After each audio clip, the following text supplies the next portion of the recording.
اعوذ باللہ من الشیطان الرجیم پناہ مانگتا ہوں میں اللہ کی شیطان مردود سے۔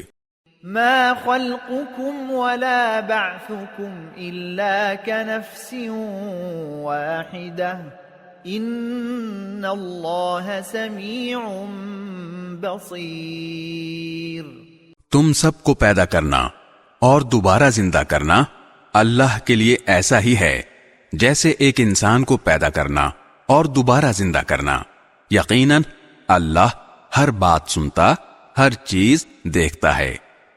أَلَمْ تَرَ أَنَّ اللَّهَ يُولِجُ اللَّيْلَ فِي النَّهَارِ وَيُولِجُ النَّهَارَ فِي اللَّيْلِ وَسَخَّرَ الشَّمْسَ وَالْقَمَرَ كُلٌّ يَجْرِي إِلَى أَجَلٍ مُّسَمًّى وَأَنَّ اللَّهَ بِمَا تَعْمَلُونَ خَبِيرٌ۔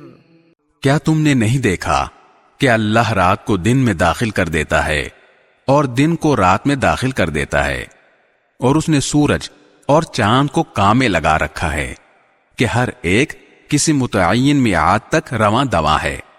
اور کیا تمہیں یہ معلوم نہیں کہ اللہ پوری طرح باخبر ہے کہ تم کیا کرتے ہو؟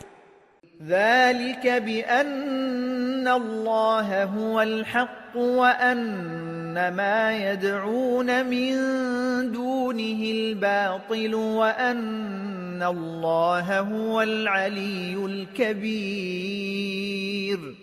یہ سب کچھ اس لیے ہے کہ اللہ ہی کا وجود سچا ہے، اور اس کے سوا جن معبودوں کو یہ مشرک پکارتے ہیں وہ بے بنیاد ہیں، اور اللہ ہی وہ ہے جس کی شان بہت اونچی ہے، جس کی ذات بہت بڑی ہے۔